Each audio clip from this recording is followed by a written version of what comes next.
Earlier in our service, our cantor beautifully described and then beautifully sang for us the words and the reminder of the quiet shift that takes place in our liturgy this time of year.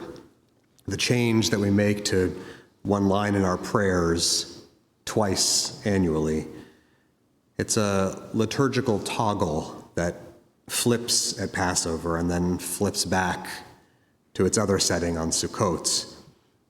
When the winter ends and we find that we have made it once more to springtime, we stop praising God as the Mashiv HaRuach u'Morid HaGeshem, the one who causes the wind to blow and the rain to fall, and we begin praising God as the Morid HaTal, the one who brings down the dew in the morning. It is a subtle change. It's quiet, the acknowledgement that we've moved from one season to the next. It's so quiet, in fact, that it might easily pass unnoticed if we don't make explicit mention of the change. There is no expressive ritual, there's no dramatic fanfare that comes along with the shift from winter into spring. Just the exchange of one brief Hebrew phrase with another, and then the prayers of the rest of the service move on as they always have. But it's important, I think, that we take notice of it. Not because I think there's anything especially surprising or spectacular about the end of one season and the beginning of the next, but actually the opposite, because the gentleness of the change is part of what's important about it and why we shouldn't let it pass unnoticed. The change from rainstorms to morning dew as the symbol of God's providence is a reflection of the slow rotation of the wheel of time, one which would have been especially relevant to our ancestors, farmers, whose survival and prosperity depended on the reliable shift of weather patterns. If you ever find yourself in Israel around this time of year, you'll see that the timing of this liturgical change is pretty accurate. Right around Passover, the rainy season ends, and for the rest of the year, until right around Sukkot, there's very little rain to water the fields. So for the next 6 months or so, the land and its inhabitants depend on the dew, which appears softly, reliably, quietly in the morning as a source of nourishment and sustenance. And this natural shift, when the dramatic, thunderous rainstorms slowly recede and give way to the hushed reassurance of morning dew, is reflected thoughtfully in the adjustment to our daily prayers. 2 times a year, the toggle flips one direction and then the other, from rain to dew and back again. 2 different pieces of meteorological evidence that testify to God's presence in 2 very different ways. The rain, which flamboyantly makes itself known, loudly announcing its arrival before appearing in a flourish, disrupting our schedules, trapping us at times in our homes, insisting that we take notice of it. And we cannot fail to be aware of it. We feel it deep in our bones. But the dew is different. There's nothing dramatic about its arrival. You can't hear it. You don't see it falling from the sky. It's no wonder that our ancestors saw it as a miraculous symbol of God's providence. It appears mysteriously, early in the cool air of the morning, condensing silently, settling on fields and trees before disappearing just as mysteriously a few hours later. The rabbis of the Talmud believe that at times God punishes humanity by holding back the rain from falling. Noticed, though, that even in times of drought, the morning dew never stops appearing. Ein hatal ne'etzar, they wrote, the dew will never be withheld. Even at times of God's displeasure, the dew will not be taken away. It's always there, appearing each morning quietly and consistently, accompanying us. We who are mourners, we who gather at this service of Yizkor to grieve and to pray and to remember, we have our own unique and poignant perspective on the turn of the seasons. We've spent another Passover without those we love, another season, another year without their voices in the air or their presence at our table.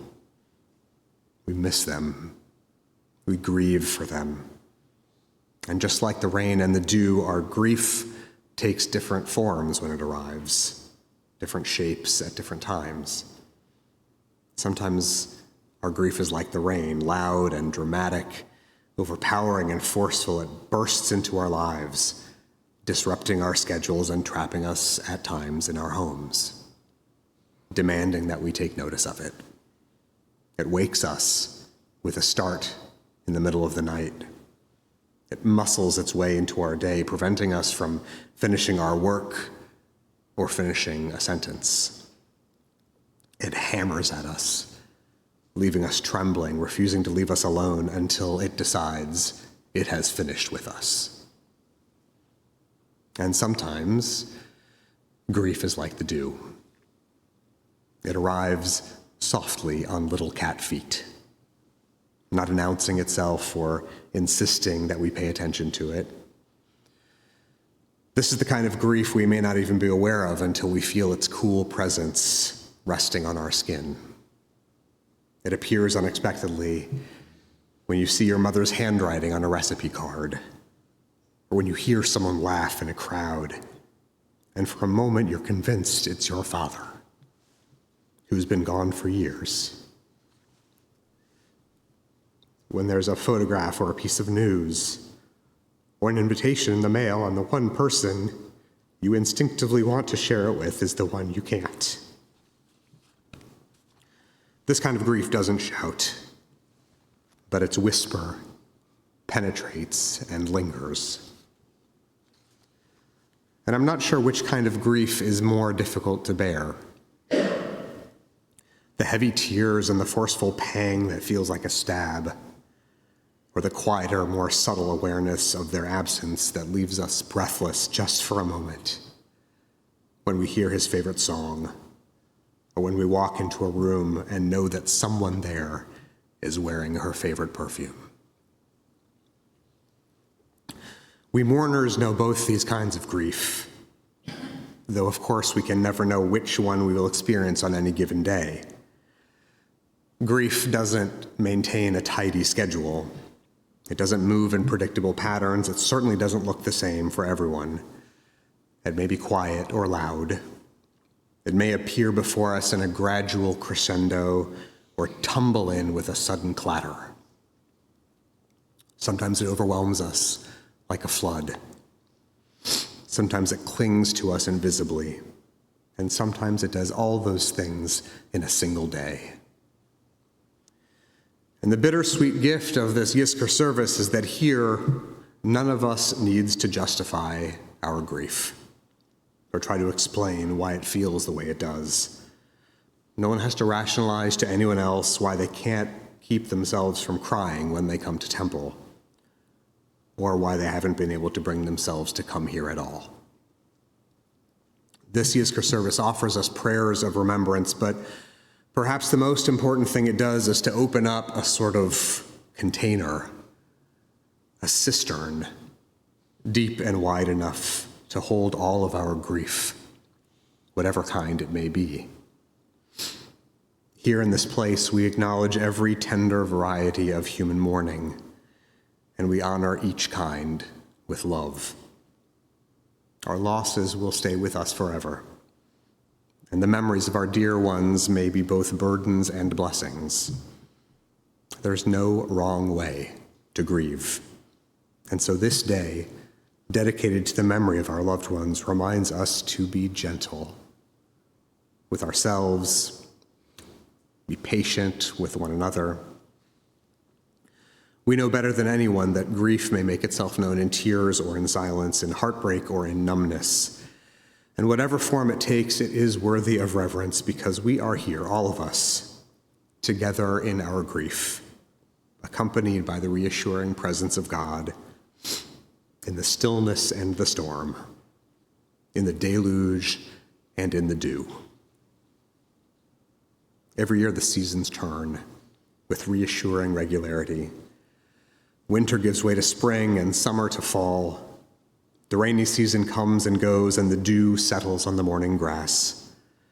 One may lie down in tears, but joy comes in the morning. That's from the book of Psalms. And it means, I think, to call our attention to the sacred significance of those tiny, subtle shifts in time, the changes in the air, the quiet internal adjustment, like the soft awareness that dawns in the hush of early morning, when something gently settles upon our hearts, like dew on the grass. Our losses will stay with us always. Our grief will never leave us. But sometimes if we're patient and perceptive, we'll find that it's begun resting a bit more gently on our hearts. Sometimes we become aware that we can breathe more easily than we had before, and that although the pain of mourning is still with us, the life will never be the same as it was before we lost the ones we loved. It is still possible for us to go on living.